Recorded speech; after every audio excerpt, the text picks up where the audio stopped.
Pemirsa, jelang KTT G20, indeks harga konsumen IHK Bali justru mengalami deflasi 0,05%. Ini ditunjukkan dengan penurunan IHK dari 112,45 pada September menjadi 112,39 pada Oktober.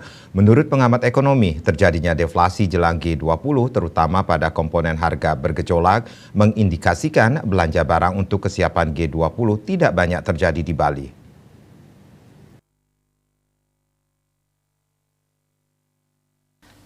Pengamat ekonomi dari Universitas Udayana Putu Krishna Adwitya mengatakan secara nasional bila dikomparasikan dengan data MTM, Oktober memang terjadi penurunan indeks harga konsumen sebesar 0,11%. Kondisi itu menurutnya belum bisa serta-merta dikatakan terjadi karena daya beli rendah. Menurutnya hal ini bisa terjadi dikarenakan respon otoritas dari level pusat dan daerah TPID yang cukup baik dalam meredam inflasi yang disebabkan akibat kenaikan harga BBM, terutama terhadap komoditas volatile food maupun kelompok administered price atau harga yang diatur pemerintah yang ekspektasinya masih di bawah perkiraan. Sementara itu, pelaku pariwisata Heri Angligan mengatakan KTT G20 secara umum memberi dampak ekonomi dan pariwisata dalam kondisi pandemi COVID-19 ini. Dari sisi akomodasi dan bergeraknya ekonomi otomatis terdampak dengan adanya G20 seperti rencar dan penyerapan tenaga kerja. Namun ia mengingatkan ada beberapa catatan yaitu keterlibatan masyarakat lokal dalam event ini masih rendah. Masyarakat dalam hal ini pengusaha tak banyak kecipratan. Sementara event ini diambil alih oleh pemerintah pusat yang notabene IO serta sumber daya pusat juga dilibatkan. Sementara Bali hanya kebagian tenaga license officer seperti driver dan karyawan hotel.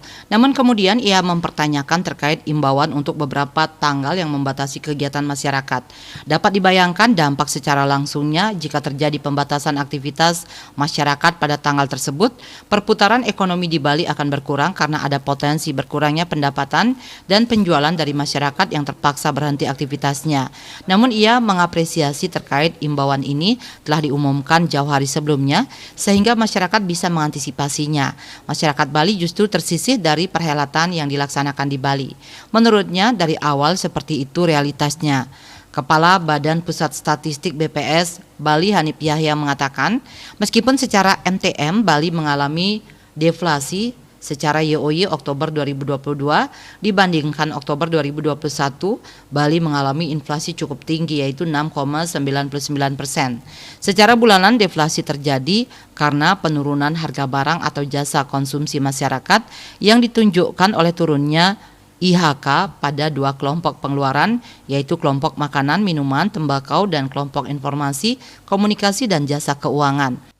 Sementara kelompok lainnya mengalami inflasi.